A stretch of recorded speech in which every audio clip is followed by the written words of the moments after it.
Hey, hello Bio. We are starting a new chapter today. We're kind of going backwards again. We're going to chapter 3 today.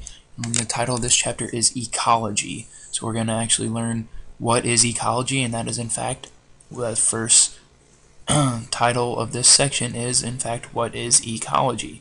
So again, with the ology at the end, it means the study of something. So we're going to have to figure out what this is. So ecology is the scientific study of interactions among organisms and between organisms and their environment or surroundings. So what this is basically going to look at is how do living things act with each other and how do they act with their non-living environment. So it's basically how they all live together, again, living and non-living all in one. And so in order to study ecology, we need to study an area that's known as the biosphere. And the biosphere contains the combined portions of the planet in which all of life exists. So in order to study how living things, in order to understand how living things act, we have to understand what the area is that they live. And the biosphere includes land, water, or the air or the atmosphere. So that's exactly, we have animals or organisms living in all of those environments. And this biosphere can extend from about 8 kilometers above Earth's surface to as far as 11 kilometers below the surface of the ocean. Those are all areas that we can study where life will in fact occur. And interactions within the biosphere produce a web of interdependence between organisms and the environment in which they live.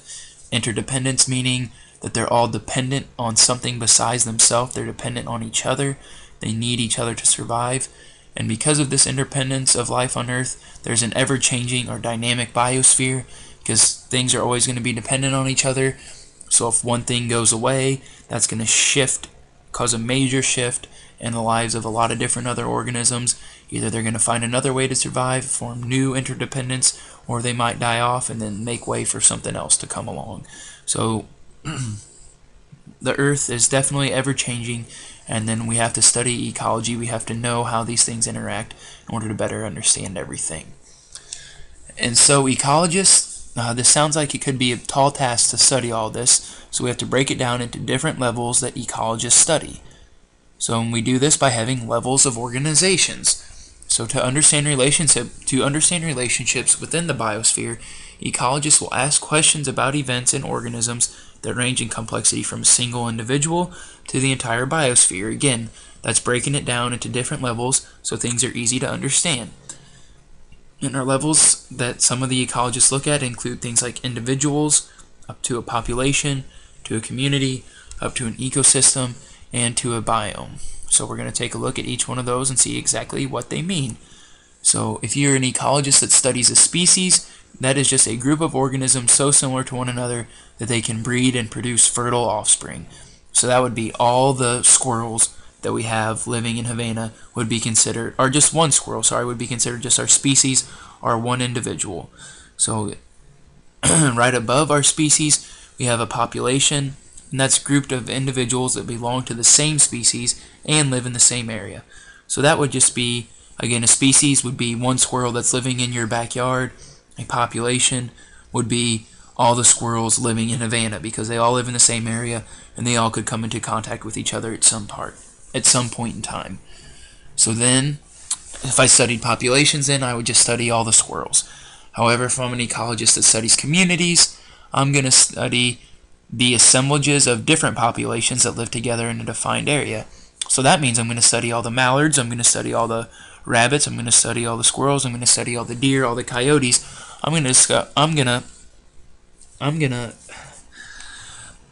study all of these different life forms that come together within this certain area. Again, it's all the living things, all of the populations that come together. If I want to get even bigger than that, I can go to an ecosystem.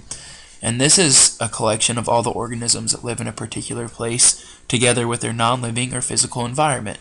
So if I studied Chautauqua, where the water with all the rocks and all that things like that, where I studied how the organisms interacted with all that stuff and each other, then that could be, again, I would study the ecosystem. And the next, a biome, and this is a group of ecosystems that had the same climate and similar dominant communities. So that would be maybe studying the whole Midwest region that share a similar climate. I would look at all of their animals, all the living and non-living things. And then the highest level of organization that ecologists study is the entire biosphere itself. And again, that would just be studying where all life can occur. And here's a picture, kind of help us break this down on what everything is. We have our individual, our one elk, then we have our population, our family of elk, we have our community, all the living things, we have our ecosystem, throwing in some non-living, then the biome, and then the biosphere. So we'll talk about each one of those more in depth. And so there are methods that scientists use to study ecology. First one being observing, second one experimenting, third one modeling, and we will take a look at each one of those. So observing is often the first step in asking an ecological question. I mean, you have to observe something before you can start doing anything else with it. Some observations are simple, others are complex and may form the first step in designing experiments and models. So this is basically the first step to kind of figure out how organisms interact with each other and how they're going to kind of influence the environment or influence each other. The next one is experimenting. An experiment's job is to test a hypothesis, which are hypotheses when we learned about this at the beginning of the year. And an ecologist may set up an artificial experiment in a laboratory to imitate and manipulate conditions that an organism would encounter in the wild. So let's say that they want to just study how a rabbit reacts when faced with, I don't know, different varying temperatures. So they can control in a lab, they can change the temperatures whenever they want.